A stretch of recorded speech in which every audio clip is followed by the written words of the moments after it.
नमस्कार। Times of Swaraj में आप सबों का स्वागत है और मैं हूं संतोष सिंह। और टाइम्स ऑफ स्वराज में इस वक्त हम बात कर रहे हैं कि रोसड़ा में नगर परिषद के उपाध्यक्ष के पति की हत्या मामले में एक ब्रेकिंग खबर आई है। और वो खबर ये है कि इस मामले में रोसड़ा शहर के कई बाहुबली और राजनीति से जुड़े हुए लोगों को उसके परिजनों के द्वारा अभियुक्त बनाया गया है। उसमें एक कह सकते हैं कि बाहुबली, रोसड़ा ऐसे शहर में बाहुबली कैसा होगा, वैसा ही बाहुबली बबलू सिंह को अभियुक्त बनाया गया है। बबलू सिंह की पहचान कुंदन सिंह गैंग के सदस्य के रूप में है।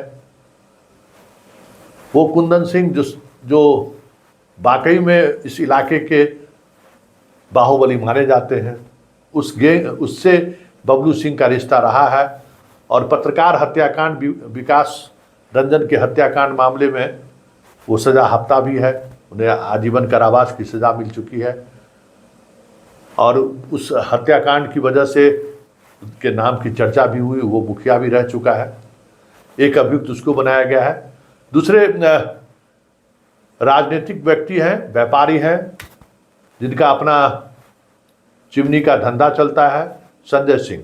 हाँ, बीजेपी के व्यवसायी प्रकोष्ठ के वो जिला के पदाधिकारी हैं, उनको अभियुक्त बनाया गया है। राजा झा एक ऐसा बाहुबली कह सकते हैं जिन पर कई तरह के मामले दर्ज हैं, वारंट उनका टूटा हुआ, उन पर खिलाफ वारंट है, उसके खिलाफ भगौरा घोषित है। जज के बेटे के हत्या के मामले में आजीवन कारावास की सजा मिल चुकी है और हाई कोर्ट से उसका जमानत रद्द है।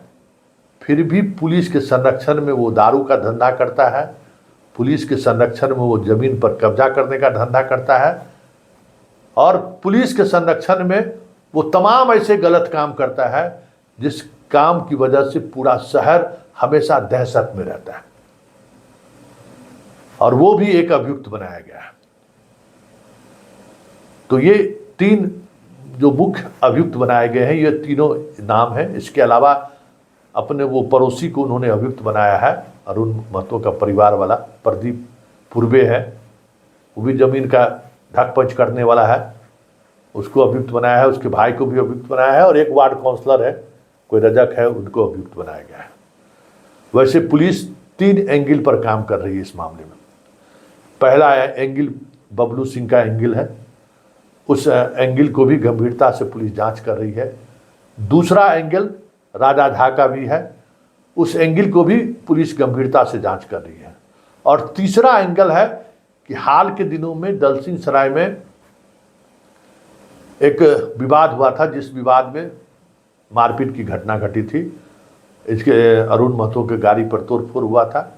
उस मामले में भी पुलिस जांच कर रही है कि कौन कौन सा एंगल इस केस में हो सकता है। वैसे बेगूसराय से 2-3 लोगों को पुलिस ने उठाई है, उससे पूछताछ भी हो रही है। कोशिश हो रही है कि उस मामले में अद्यतन और क्या हो सकता है। जो पुलिस के जो इन्फॉर्मेंट हैं, पुलिस की जो सूचना संग्रह करने का तरीका है, उस तरीके में एक जो मोटरसाइकिल चला रहा है, आप उस सीसीटीवी फुटेज को गौर से देखिए, हेलमेट पहने हुआ है, मोटा ताजा है, उसकी पहचान लगभग स्थानीय लोगों के द्वारा जो की जा रही है, वो रोसड़ा से कहीं बाहर का रहने वाला है, लेकिन पिछले कई वर्षों से वो रोसड़ा रह रहा है। ऐसी आशंका जताई जा रही है कि ये व्यक्ति वही व्यक्ति है, अपराधी प्रवृत्ति का ये व्यक्ति है, लेकिन रोसड़ा में ये अपना अलग तरीके का सफ़ेद पोश बनकर रह रहा है, व्यावसायिक गतिविधियों में ये शामिल है। कहा जा रहा है कि जो बॉडी लैंग्वेज मोटा ताज़ा जो आदमी है, वो आदमी वही आदमी है जो पटना में भी कुछ दिनों रहा है, मुजफ्फरपुर में भी कुछ दिन रहा है, दरभंगा सीतामढ़ी के इलाके में भी उसका ऑपरेशनल गतिविधि रहा है। ये वो व्यक्ति है। और अगर वाकई में वो व्यक्ति है जिस व्यक्ति को लेकर पुलिस को संदेह है, तो फिर कई नामजद अभियुक्त की मुश्किलें बढ़ सकती हैं अगर वो मोटरसाइकिल पर ड्राइव करने वाला व्यक्ति अगर वही व्यक्ति है। तो बीच में जो बैठा हुआ व्यक्ति है उसके बारे में कहा यह जा रहा है कि ये शूटर है, क्योंकि आगे जो मोटरसाइकिल चला रहा है जो व्यक्ति, उस व्यक्ति को उस इलाके का एक एक गली का उसको आइडिया है। ये चीज़ें साफ उस के दौरान चीज़ें देखने को मिली है। तीसरा जो क्लीन शेप बड़ा पतला पतला लड़का दिख रहा है, ये शूटर है। इसकी तस्वीर को जरा गौर से देखिए, स्पष्ट आप तस्वीर देख रहे होंगे कि ये कौन, ये कौन है।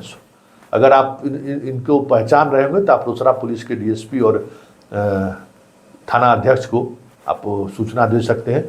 वैसे थाना अध्यक्ष पर भरोसा किया जा सकता है। थाना अध्यक्ष के बारे में जो इनपुट आ रहा है वो एक एंटी क्रिमिनल माना जाता है।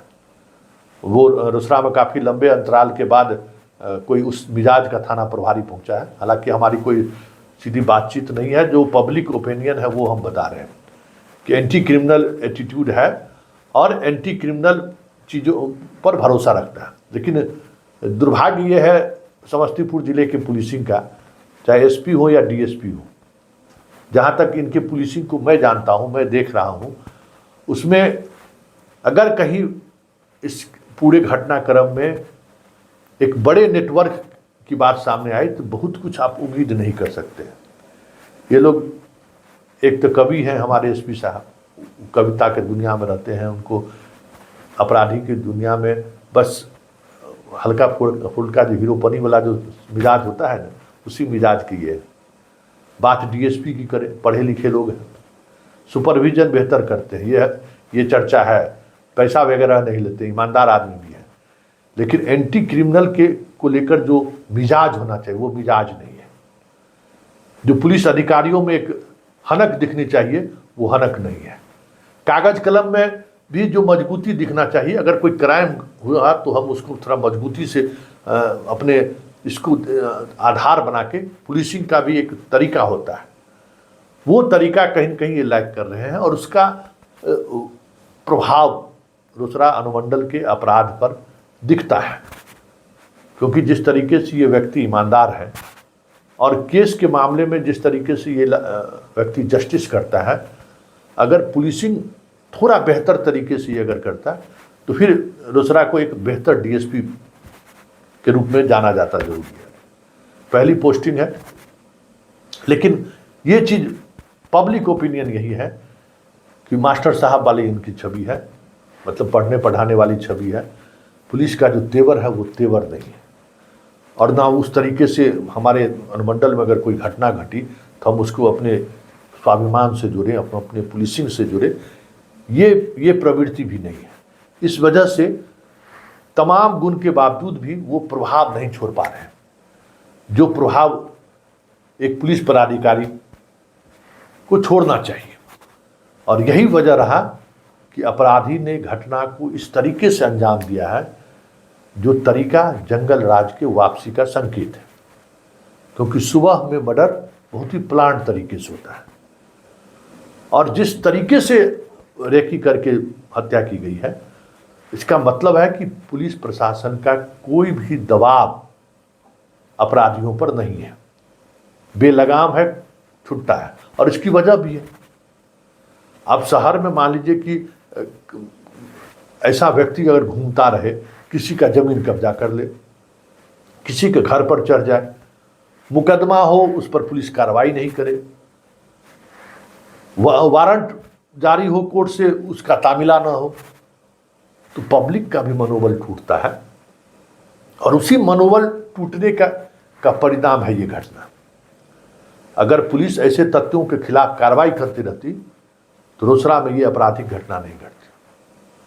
और इसलिए डीएसपी इस घटना के लिए पूरी तौर पर जिम्मेवार है।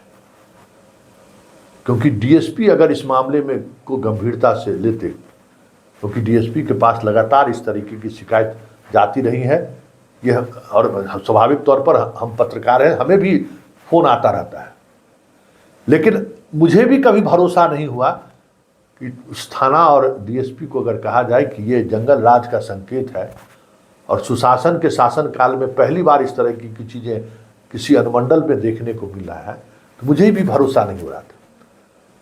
और एसपी पर तो वैसे भी हम एसपी को तो दूसरे नज़रिए से हम देखते हैं। पटना में ट्रेनिंग सिटी एसपी के रूप में हम देखे हुए, हम इसके कामकाज को बहुत करीब से जानते हैं। भोला आदमी है, कभी हृदय कैसा होता है, वो कभी हृदय है। लेकिन ऐसा नहीं है कि कभी हृदय का आदमी पुलिसिंग नहीं करता है, बेहतर पुलिसिंग कर सकता है। और उस पुलिसिंग के लिए जो जज्बे की जरूरत है, ऐसा नहीं है कि उस एसपी में जज्बे की कमी है, जज्बा है, लेकिन जो स्किल होनी चाहिए पुलिसिंग की, वो स्किल मतलब क्या है कि आप प्रभाव छोड़ने की कोशिश करते हैं।